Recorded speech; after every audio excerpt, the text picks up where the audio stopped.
Morning, good afternoon, good evening. The Geza uprising of 31st March 2025 is unstoppable, according to him. I think there are some people who are determined to take part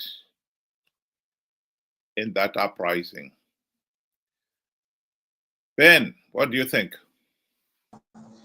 Good day to you and good day to all viewers. Thank you for joining us. Yeah, it's true. It seems as if it's all systems go for this, much anticipated 31st Geza uprising. That's the best way to describe it. Uh, there are a lot of questions that one has to ask himself, but the most important one is, you know, uh, by participating, is it going to bring us any closer to finding democracy? Is it, going to bring about a voice, you know, for the people? Is it going to bring about, the lasting change and meaningful change that we so much yearn? The answer is no. And the answer is very simple. We are just repeating what we did in 2017 when we removed Mugabe and we put in Mnangagwa. Now we are removing Mnangagwa and putting in Chiwenga. Candidates that are not even, you know, democratically elected. Candidates that are, you know, are decided upon by a certain few, which are ZANU-PF, and still nothing for us to choose. So the questions, the important questions are not being answered by this uprising, and it scares me. It scares me. Well, there are those who support Mnangagwa and his Vision 2030, and those who are up against it. What I wanted really to look at this afternoon is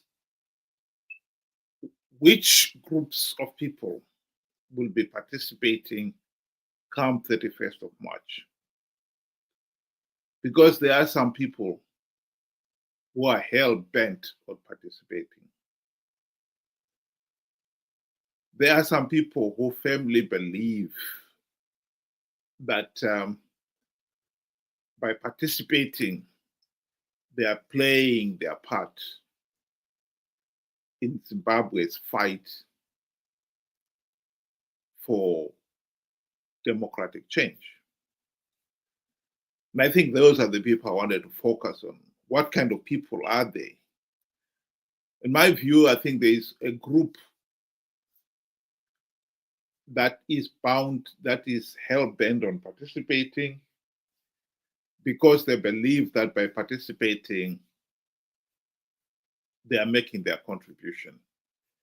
This issue of explaining to them that this so-called uprising is not different from what happened in 2017. It's just water off a duck's back. They really cannot comprehend the difference. And that is one of the problems we have with our political system. The system itself, the people themselves are not well educated enough to understand, to differentiate, to make that subtle difference, to appreciate what has happened and relate it to future and past events. And that is a fundamental weakness. If you cannot understand that this Geza uprising is being carried out in almost identical circumstances as in 2017. And it's the same players in some cases. The ones who booted out Mugabe to put Mnangagwa are the same ones who are putting out now Mnangagwa to put Chiwenga. And once they put him in, he is going to do just what Mnangagwa did in 2017 and beyond. He will seek to consolidate his hold on power. And therefore, then you can expect there will be no free, fair, and credible election. But explaining that to some of those people, that is the challenge. That is the way I see it. I mean, we have to look at it also in this way to say desperate people are subject to manipulation. When somebody comes and says, you know, everything that each and every Zimbabwean is feeling right now. I mean, we're looking at unprecedented corruption levels in Zimbabwe.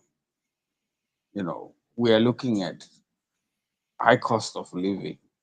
We are looking at, you know, living in abject poverty.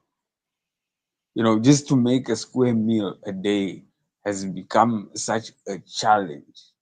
And, once you have made that money, trying to keep it is even harder. So when somebody comes and promises, heaven and earth or any meaningful, any change, whether it be meaningful or meaningless, people are subject to just, take whatever is dished to them without even thinking.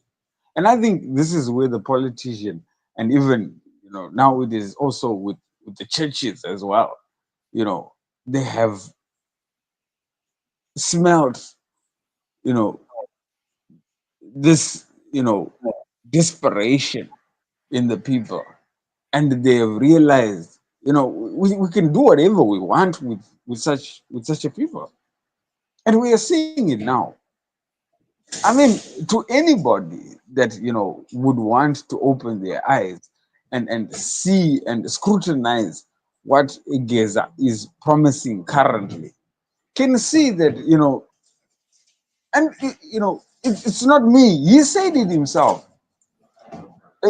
Ndrukudawo mota ini, ndrukudawo, zimota, ndrukudawo my bodyguard. He never said anything about you. He said about himself. He's complaining to say, why is Mnangagwa refusing his fellow comrades? Why is he bringing other, characters that we don't know, that we weren't there, during the liberation struggle, which means those that fought the liberation have the divine right, you know, to the pickings, to the first pickings of Zimbabwe. That is what he is saying. In all the press conferences, he's never spoken about democracy. No war veteran has ever spoken about democracy. The fundamental right for every Zimbabwean is to say, is to have a say in who governs the country, you know, going forward. That has never been spoken about. So, what exactly are we being given? Scraps, their choice. And we have seen that their choice was in 1980 when they said, if ZANU-PF doesn't win, if Mugabe doesn't win, the war will continue. In 2017, they came with Mnangagwa. It was Mnangagwa, Chindu Chedu, period. Here they come again, Chiwenga. When are we going to make that choice? When are we going to have a meaningful, election where you and I can choose who we want instead of being given who they want and having to sacrifice our lives for that? Because right now we are sacrificing our lives for Chiwenga. Chiwenga, who we truly know who he is and what he is capable of doing. So at the end of the day, when people are desperate, I think brains kind of shut down and we just run with whatever is being sold or is being handed out at that moment, which is sad. Very, very sad. Well, I'll just play a video clip of Geza talking about Chudchang, Chudchelu. saka munowina sei imuchore wachinje aiwaga mirani kutaurire imwe zvinhu zvinoitika hani ndiri kutokutaurira kuratidza kuti hatina kupusaka because ndiri kutokutaurira kuti tozviziva takapusaka ndisikakutauriri zvese we'll deal with this situation at the appropriate time but ndiri kutotaura kuti commander vamunangagwa right navachiwenga handidi right ngavadissolve policy bureau tikwane isu varidzi vechunhu ngavadissolve cabinet inoti nana kazembe vana soda vanani havambozi kutaura pane kupani ivavo vane kambamuda vanani why do you hate your comrades kune mageneral kune maretired CIO vakawanda kune retired commissioners of police and other senior officers vakawanda havadiwe. Maybe the president is looking at capacity and capability. Bullshit. Vana grade 7 ane capacity and capability. Grade 7 oita busy yokuti nhasi aitwa minister of state mangwana provincial minister isiripo. We are not apologetic about it. Chinhu chedu ichi toda kutopinda ndoda kuti president vanipo zimota varipo chi toda mabodyguards ini. But you've got your own cars. You've got a hotel at your house that you built in Sanyat. Why do you want all this? I want to be rewarded as well, not to be used like a political condom all the time. I'm not a political condom. And urikona vana mahiya vaya vana vamwe. The truth of the matter is, we have a group of people, a pool of people in Zimbabwe, whom you can explain until you are blue in the face, that this 31st March uprising is not going to bring about any meaningful change. Just as much as the 2017 coup failed to bring change. Because all it's seeking to do is swap one dictator for another. Just as the 2017 coup sought to replace Mugabe with Mnangagwa, without changing the system itself, the dictatorship itself, you'll change nothing. But these people cannot understand that. They look at the whole problem in isolation. All they can see is the dictator at the top. And they believe that if you can remove the dictator, we'll all live happily ever after. This is comparable to what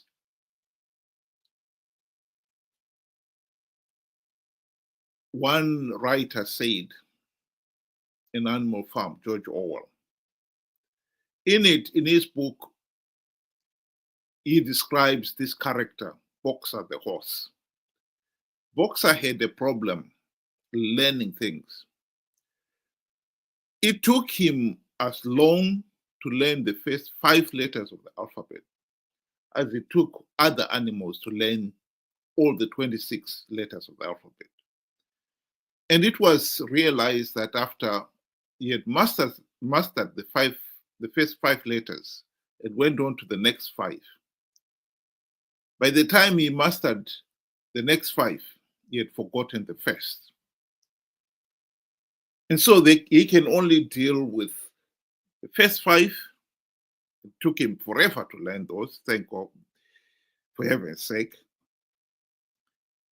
And any problem, any issue that you talk about can only be talked in the context of those 5 letters of the alphabet. He cannot understand the rest of it. So their understanding of issues is so limited to the point that they can only make decisions on the basis of that narrow tunnel vision. And I think that is what we are looking at here. There will be many Zimbabweans who will be joining the 31st March uprising because they only look at, we have a dictator, Mnangagwa, let's get rid of him. They cannot understand anything beyond that.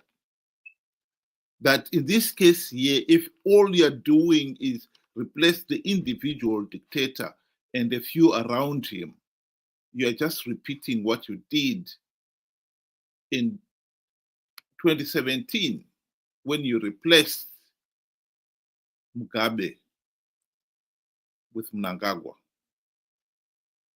And we've been doing this, in fact, if you wanted to go back to even 1980 itself. By the time the country held its election in 1980, and Mugabe and his cronies started talking of, if we don't win the elections, the push war would continue. The alarm bells should have been started ringing in people's minds. Are we not going to replace these white colonial oppressors with black oppressors? The people were so focused on the whites, the alarm bells did not ring. It took 37 years to finally get rid of Mugabe. And by then, the focus was Mugabe must go. They did not see that they are replacing Mugabe with the same people who had kept Mugabe in power. I mean, one of the classical examples of how Mnangagwa, the role that Mnangagwa played in keeping Mugabe in power, is the electoral coup of 2008. He himself even boasts about it. The war veterans themselves played a key role. Those in the army played an equally key role in that. And the same people who are now behind this. We wish to make it very clear to all Zimbabwean citizens that the security organization will only stand in support of those political leaders that will pursue Zimbabwe's value, traditions, belief, for which thousands of lives were lost in pursuit of Zimbabwe's hard-won independence, sovereignty, territorial integrity, and the national interest. To this end, let it be known that the highest office on the land is a straitjacket. What he meant by that is that only those who had fought in the liberation war can become president. And this is why we are where we are, stuck in this mess. This so-called Geza uprising is not seeking to change that. Geza and company still believe that the only leaders competent to rule are SANU-PF leaders. He himself, as we heard him in that video clip, earlier on. He himself sees himself as, I should be minister. Chundeche Luich. And as long as we've got a mentality like that, replacing Mnangagwa with Chiwenga is not going to change anything. And I think this is the tragedy of Zimbabwe, that we never seem to learn from the past. We are like Boxer the horse. We can only learn the first 5 letters of the alphabet. And that's what we can base our decisions on. If we go on to the next 5 letters, by the time we master those, we've forgotten the first. As long as we remain people like that who cannot learn from the past and apply it, or learn the whole letters of the alphabet, make our decisions on the basis of seeing the whole thing, the whole picture, we are going to continue this cycle. Chiwenga will come in, and a few years down the line, we'll realize he's a hopeless dictator, and we'll be clamoring to have him removed. And so the cycle will go on. After 45 years of rigged elections, and the country sinking deeper and deeper into the abyss, we really need to open our eyes and learn from the past for a change. Ben, you can give your closing remarks there, my friend. In closing, I would like to to answer one of our speakers or our guests that said, they're tired, we are tired of of this criminal gang and Mnangagwa. What happens with a gang, is if you chop off the head or if you remove the head, one or the second in command will take over. We've seen it. Mugabe was removed, Mnangagwa came into the picture, and the gang continued.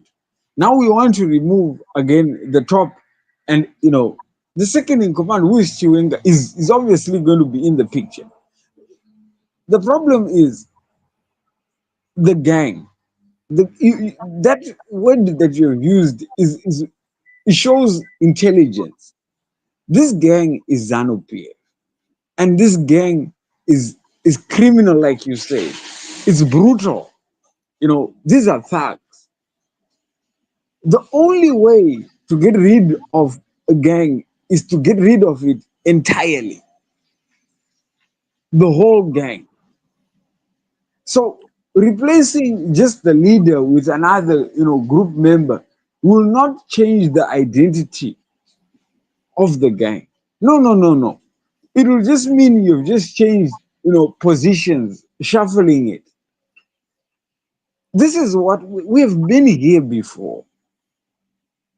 We've witnessed Mnangagwa taking over the reins from Mugabe, and now it shows it's even worse than before. We know what Chiwenga is capable of. I mean, this is a guy that fired all nurses across the whole country just because they wanted a wage increase. And you are saying that this will help us. How? How will, do you think he'll just miraculously be, a priest or a saint? I mean, let's wake up from that dream and face reality. This ZANU-PF is a criminal gang, like you say, is a group of thugs. Get rid of it entirely. Thank you. Thank you very much, Ben.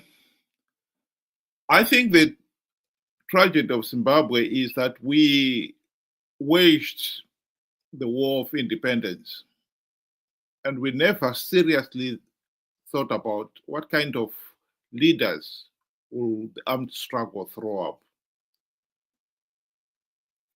And will those be the type of leaders who will want to lead the country?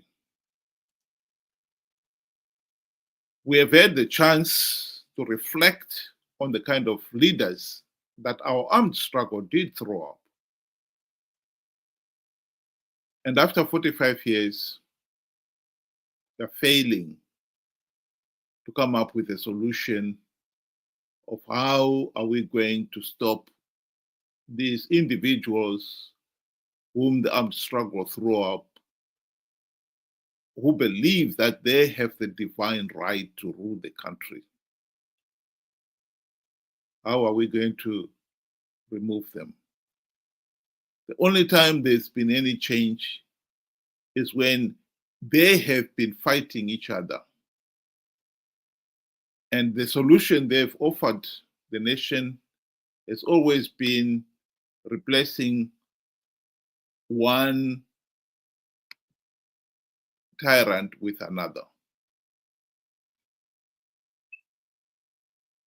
They themselves elect who that leader should be. And when they get tired of him, they come back to us and say, help us get rid of this tyrant. And we will deliver to you a better Zimbabwe. And we've fallen for it again and again. I totally agree with you, Ben. This 31st March uprising is not going to deliver democratic change because we have not dismantled the system, the dictatorship itself. And without dismantling the dictatorship, the system will only come up with another dictator to replace the one who is there now. We should have the guts to stand up and say, no, we don't want to keep on going round and round in circles. And that, unfortunately, is the quantum leap that many of our fellow Zimbabweans out there are failing to make.